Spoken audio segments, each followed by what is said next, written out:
Teen boys are spending $127 a year on fragrance right now. That is up $88, 44%. They're building collections, debating notes like fantasy football, and they're living in those Sephora aisles. And the internet and the people keep asking, should the boys even be in Sephora? And why are they buying so much expensive perfume? Isn't that for the girls? I have thoughts. I think it says more about us than it does about them. So let's get into this video. In this video, we'll talk about why the boys are suddenly in Sephora and why that's actually a beautiful thing. We'll go over 5 things. Number 1, how fragrance got gendered in the first place. Number 2, what TikTok did to blow the whole thing open.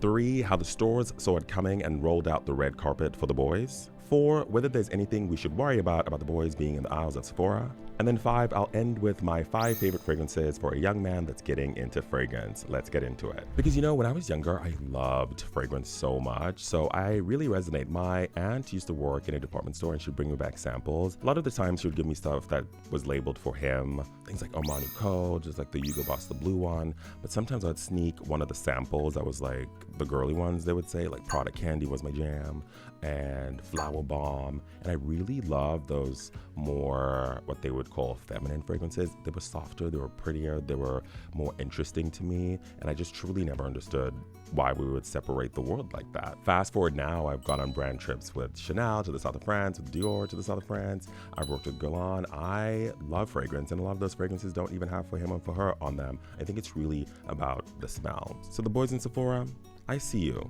But let's go back in history to see how we even got here. Let's talk about fragrance culture. What's happening in the market? People say you can smell the middle school hallway from the parking lot because the boys are drenching themselves in the fragrance. But one of the reasons from a Piper-Sandler study is that fragrance is the fastest growing teen beauty category. Teen boy spend has grown 44% year over year, and 53% of teen boys say that they wear fragrance every day. That is up 43% since 2023. The boys like what they like. Jean Paul Gaultier is always ranked as their #1 fragrance. You know that Le Male bottle? You see it with all the TikTok bros, like the fragrance bros. They have it in the shelves everywhere. They love that one. It's really good. Iconic at the time. That lavender or like minty scent. Am I correct? Pretty sure I'm correct. Let me check. By Francis Kurkdjian. For those that don't know, yes, lavender mint. Come on, man. I still got it. Anyway, outside of JPG, aka Jean Paul Gaultier, they also like Versace, they love Dior. And this is signaling a consumer change, a feeling that people want. Fragrance is a way to upgrade yourself. In a world of looks maxing and everything maxing, smell maxing is a thing, and you can really feel elevated. It's a cheap way to get compliments, and when you're young, you need a compliment, like you live for it. For the teen boys, a little advice, you're gonna get over that in life. Just like go live your life and have a good time. You don't need to worry about the compliments from other people, but I get it, we're here now. So who is driving this? This is all from Gen Z and Gen Alpha. According to Business Insider and PureWow, kids as young as 11 and 12 are now in this, and the reason is it's fueled by TikTok and social media. They see people on the internet spraying fragrance and they want to be a part of it, and you can too. You can just buy it online, or you can go to the store or Sephora. Back in the day, people would clown you for smelling good. These days, they compliment you and ask you what you got on and where they can get the bottle. Just a shift. But before we celebrate the boys that are doing it now, we need to figure out, how did we get there in the first place in terms of gender and fragrance? Who built that wall? Who decided it was the thing to do? And why is it breaking down now? This is the history of how fragrance got gendered in the first place. Number 1, it was actually never gendered to begin with. For most of human history, fragrance wasn't gendered. Like the royals, the people who used to wear the fragrance the most back in the day, they loved florals, they loved musks, things that you would say are kind of girly pop now, or like girly and floral. People really loved exquisite smelling things, truly whatever smelled powerful. And then came eau de cologne, which was, according to my research, created in 1701, but it was a bright citrus, neroli, bergamot, made for everything. Think like light, fresh. Even if you think of like some of the early Guerlains, like the eau de cologne. And cologne really, and like fragrance these days, is a concentration, a low concentration. It doesn't mean for men. So even that word, when people use it now, using it wrong, boom. You're using it wrong. So basically, cologne did not mean men. It just meant smelled nice for that type of thing at the time. So when did the split start? It started about 100 years ago.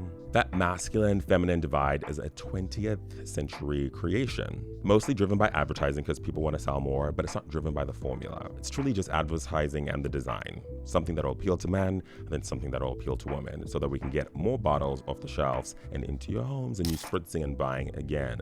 They're playing with the minds. And companies had already started doing this with gendering things like soap and deodorant. When they add cologne or aftershave, even like EDT sometimes, but not really, since that's just the concentration. They're really trying to make it safe for men to buy. You know, you go to the store and you see like body wash for men and it's like the rugged man and it smells like tobacco and whiskey. That's crazy.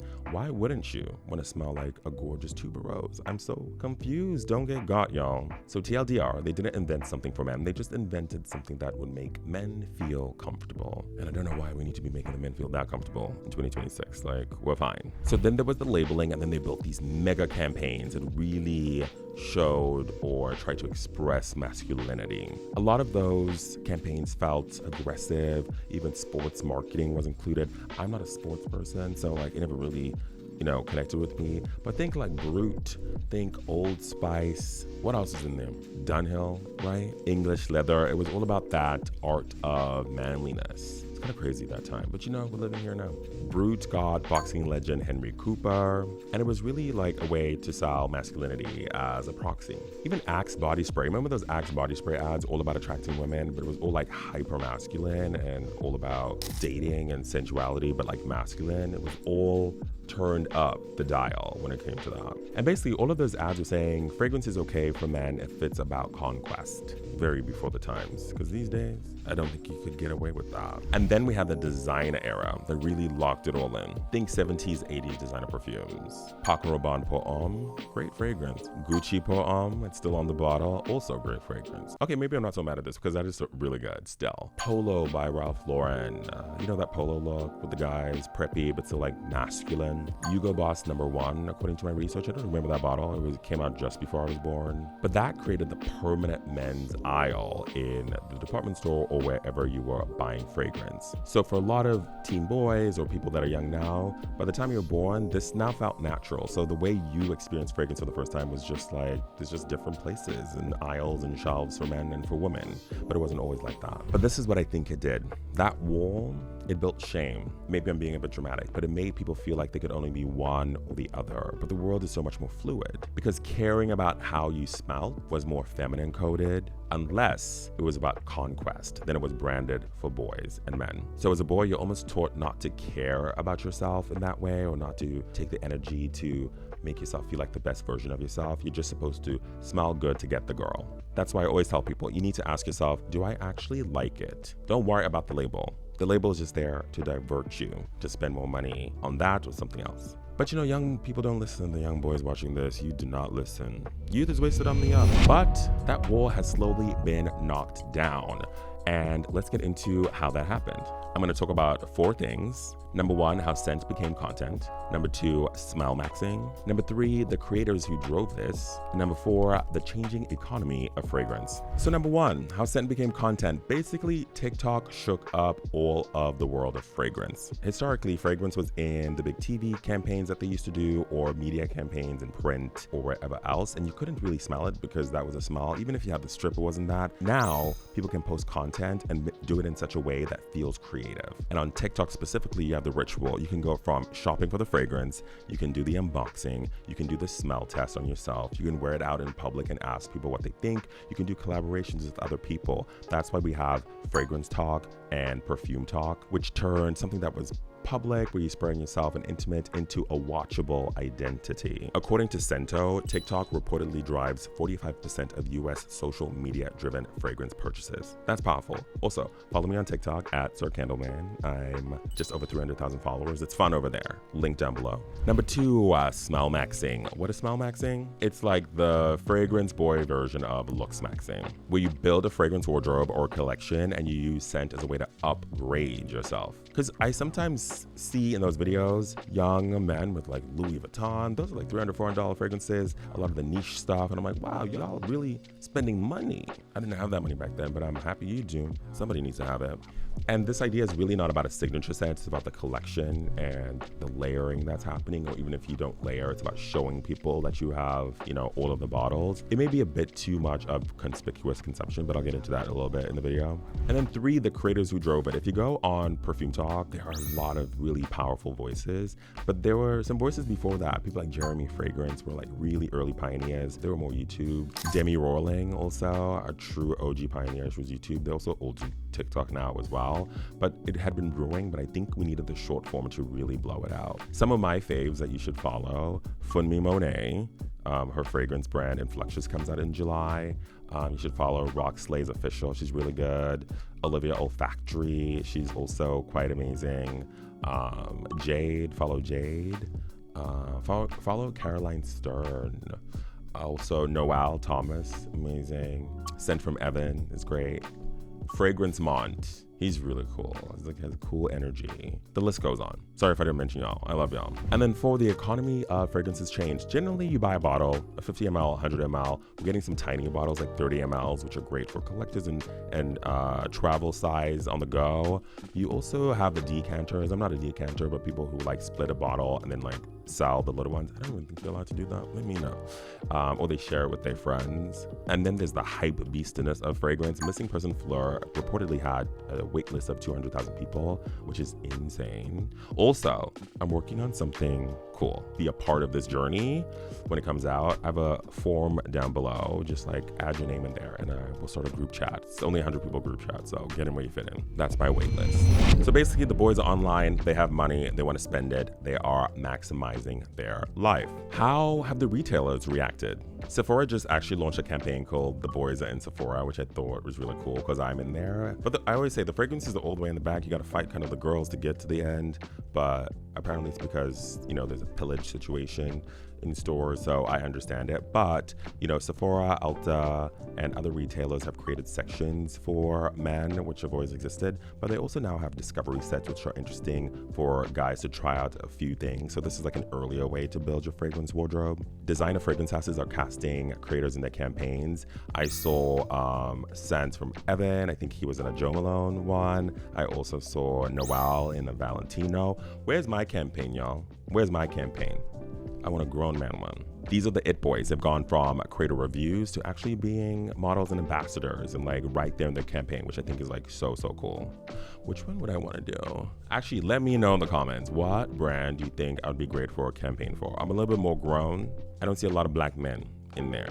How about that? It's a video for another day. The retailers also have travel sprays, which the boys like. You can just take and go, test out a new thing, see if you like it, and then upgrade to a bigger size. So I'm loving it. I'm loving it. The fact that Sephora did that campaign, the boys in Sephora, I thought it was so cool. So the boys are buying a lot, but part of me thinks, are we sometimes buying too much? I mean, I'm in the world of fragrance and overconsumption is a thing. So let's talk about some of the reason why it might not be so great that the boys are in Sephora.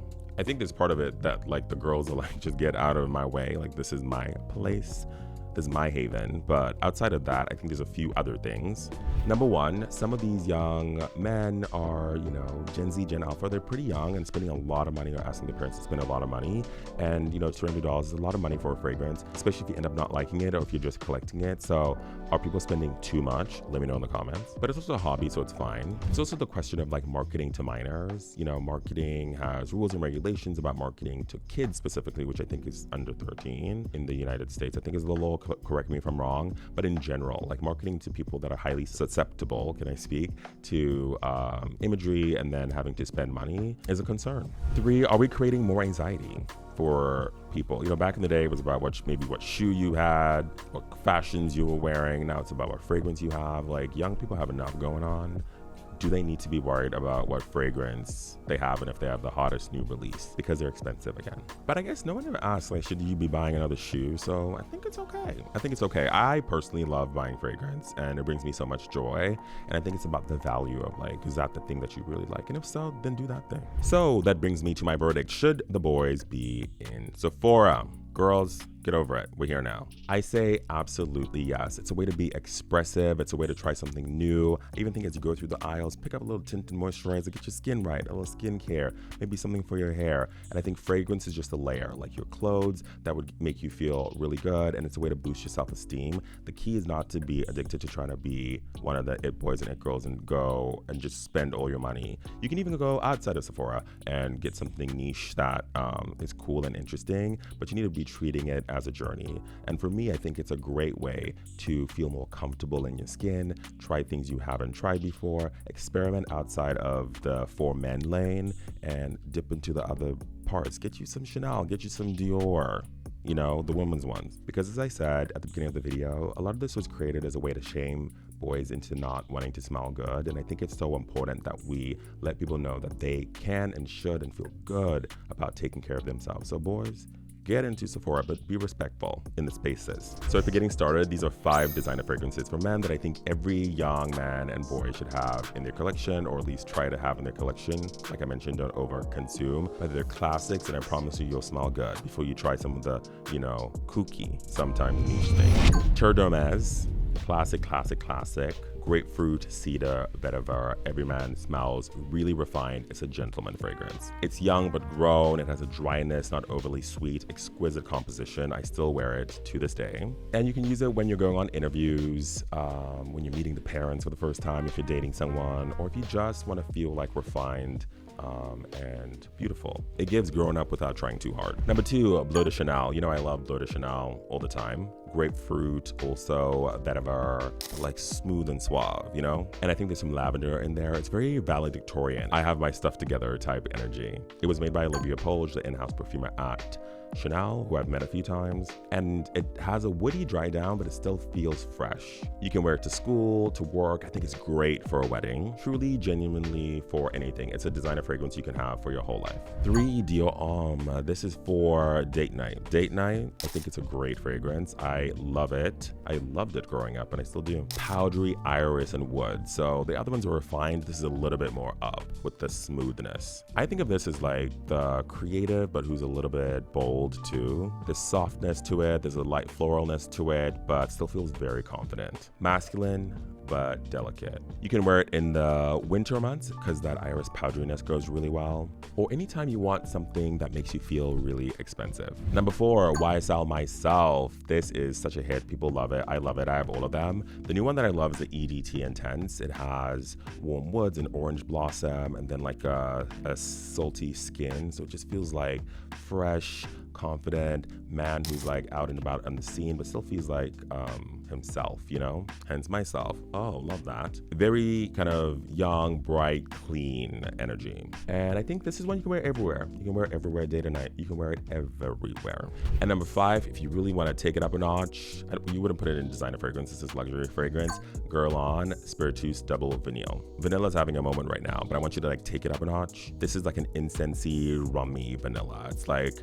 young person that wants to be grown up. You know, some of those times you just want to feel real grown. Deep, warm, gourmand adjacent. It is quite lovely. A little pricey, so save up for that one. And it's grown and expensive vanilla. It's not like cupcake vanilla, which is fine for those that want that, but I think as a guy you want to try this because it's so good. I think it's for special occasions because of that incense. It's a bit more serious. I'd wear it to the boardroom. Are there young people in boardrooms and not boardrooms? I just mean like big moments in your life. So rich vanilla for a young man who wants to feel rich. Old money. Do we even care about that anymore? I think we're over that phrase. Just money.